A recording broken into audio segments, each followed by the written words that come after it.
সেটা আশা করি আপনারা বুঝতে পারছেন। আমি আজকে নুরুল হক নূরকে সকালে দেখতে গিয়েছি এবং সেখানে ডিরেক্টর সাহেব ছিলেন, ঢাকা মেডিকেলের অন্যান্য ডাক্তাররা ছিলেন। আমি সবার সাথে কথা বলেছি এবং নুরুল হক নূরের সাথে কথা বলার চেষ্টা করেছি। আমি যখন নুরুল হক নূরের সাথে কথা বলার চেষ্টা করছিলাম, আমি কথা বলছি এবং তিনি শুনতেছেন, সেই অবস্থায় তার নাক থেকে জমাট বাঁধা রক্ত বের হলো। অর্থাৎ গণমাধ্যমে যে খবর প্রচারিত হয়েছে নুরুল হক নূর পরিপূর্ণ সুস্থ, সেই খবর আসলে সঠিক নয়। নুরুল হক নূরের নাক দিয়ে এখনো পর্যন্ত ব্লিডিং হচ্ছে। আজকে আমি নুরুল হক নূরের সাথে যখন কথা বলতে যাই, সেই অবস্থা আমি নিজে দেখেছি এবং সেটির ভিডিও ফুটেজ আমার কাছে রয়েছে।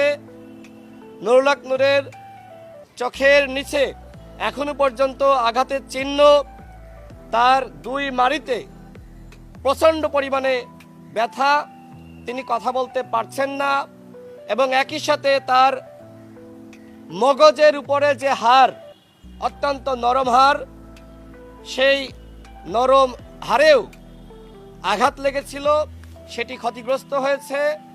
নুরুল হক নূর এখনো পর্যন্ত তিনি পরিপূর্ণভাবে সুস্থ হননি। তিনি আগে যেরকম ছিলেন এখনো পর্যন্ত সেরকমই রয়েছেন।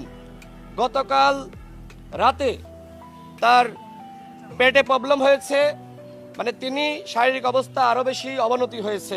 অর্থাৎ যে খবর আপনাদের কাছে দেওয়া হয়েছে সেই খবর আসলে সঠিক নয়। মাননীয় প্রধান উপদেষ্টা তিনি নুরুল হক নূরের পরিবার সহ আমাদেরকে ডেকে যেটি বলেছিলেন, নুরুল হক নূরকে উন্নত চিকিৎসার জন্য দেশের বাইরে পাঠাবেন। আমরা গতকাল সরকারের সাথে কথা বলেছি।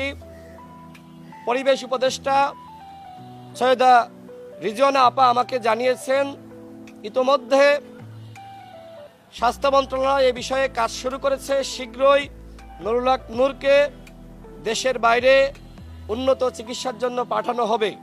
আজকে আমি নিজে নুরুল হক নূরের যে অবস্থা দেখেছি, এতে করে মনে হচ্ছে পরিকল্পিতভাবেই হত্যার উদ্দেশ্যে সেনাবাহিনীর কতিপয় সদস্য এবং পুলিশ বাহিনীর কতিপয় সদস্য পরিকল্পিতভাবে নুরুল হক নূরকে টার্গেট করে হত্যার উদ্দেশ্যেই এই ধরনের হামলা চালিয়েছে।